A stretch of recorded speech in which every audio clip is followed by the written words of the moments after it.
ഏറ്റവും ഒടുവിൽ Brazil score ചെയ്യുന്നു. ബ്രസീലിന്റെ മഞ്ഞ വസന്തം വിരിയുകയാണ് ഫിലഡൽഫിയ സ്റ്റേഡിയത്തിൽ ബ്രസീലിന്റെ സാമ്പാ നൃത്തം, ആ സാമ്പാ താളം ആസ്വദിക്കുന്നു കാനഡ ആരാധകർ. ലോകമെമ്പാടുമുള്ള ബ്രസീൽ ആരാധകർക്ക് ഇത് ഒരു ആർപ്പുവിളികളുടെ നിമിഷമായി മാറട്ടെ. ബ്രസീലിന്റെ സന്തോഷം, ബ്രസീലിന്റെ തുടരാക്രമണങ്ങൾക്ക് ഒടുവിൽ ഫലം കിട്ടുകയാണ്. 23-ാമത്തെ മിനിറ്റിൽ 23 മിനിറ്റ് ഹെയ്ത്തി പിടിച്ചു നിന്നു. 23 മിനിറ്റ് അനങ്ങാൻ അനുവദിച്ചില്ല ബ്രസീലിന്. പക്ഷേ ഏറ്റവും ഒടുവിൽ ആ കത്രികപ്പൂട്ട് ഭേദിച്ച് ബ്രസീൽ മുന്നേറുകയാണ്.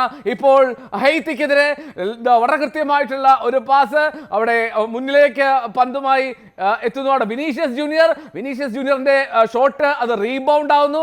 റീബൗണ്ട് ആയ ശേഷമാണ് അത് പന്ത് വലയിലേക്ക് എത്തിക്കുന്നത്. ബ്രസീൽ ഇതാ മുന്നിലെത്തുകയാണ്. ഹെയ്ത്തിക്കെതിരെ ബ്രസീൽ 1-0 ലീഡ് ചെയ്യുന്നു.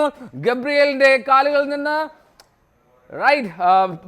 ബ്രസീലിന്റെ ഗോൾ സ്കോറിംഗ് ഹെയ്ത്തിക്കെതിരെ എന്നുള്ളതാണ് മനസ്സിലാക്കുന്നത്. എന്നാണെങ്കിലും ബ്രസീൽ 1-0 ലീഡ് ചെയ്യുന്നു. ഏറ്റവും ഒടുവിൽ ഗോൾ ആരംഭം കേൾക്കുകയാണ് ഫിലഡൽഫിയയിൽ ബ്രസീൽ ആരാധകർ ഇതാ ആനന്ദ നൃത്തം ചവിട്ടുന്നു. ബ്രസീൽ അപ്രതീക്ഷിതമായി ലഭിച്ച ഒരവസരം, അവിചാരിതമായി ലഭിച്ച ഒരവസരം.